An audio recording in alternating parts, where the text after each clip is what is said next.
Often after surgery, you may notice a thick cord-like tissue in the armpit, and it can be felt like it's going down to the elbow and even up to the wrist and even to the fingers.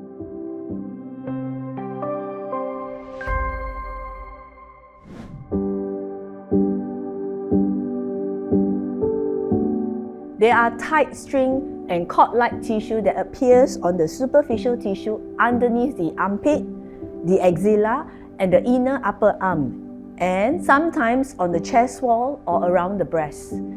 It presents as a painful scar that can cause restrictive movement to the arm. Surgery to the axilla affects the connective tissue and the lymphatic tissue that surrounds the lymphatic vessels and nerves. This causes inflammation and scarring around the lymphatics, resulting in a wet cord-like fibrous tissue. Hence, it is also called Axillary Web Syndrome.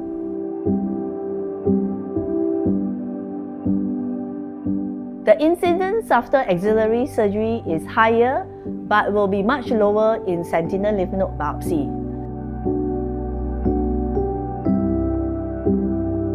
Cording can happen 2 to 6 weeks after axillary surgery, and it can persist even up to 3 months. It presents as a cord-like structure in the armpit, extends down to the elbow and even to the wrist, and sometimes throughout the whole upper limb, lateral part of the chest wall, and the breast tissue. It feels like a guitar string.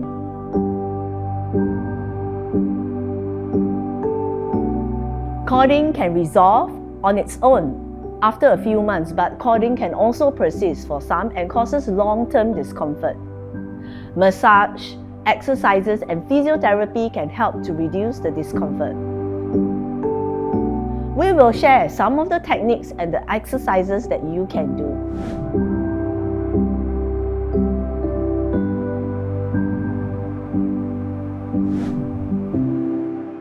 Moving and stretching out the arm to stretch the scar tissue.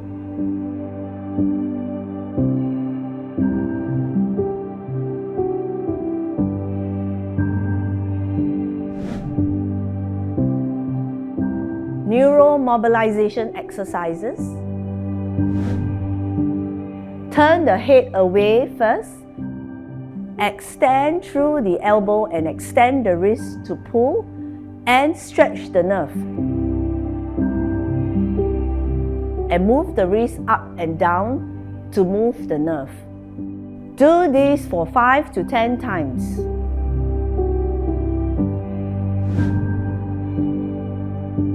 Scar mobilization or scar massage for axillary surgery.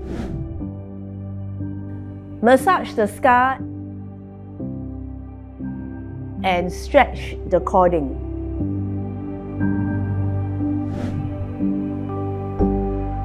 Myofascial release.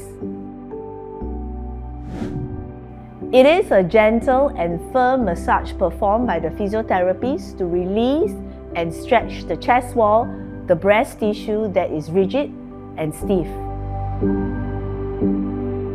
Perform each of these exercises about 5 to 10 times, at least once a day.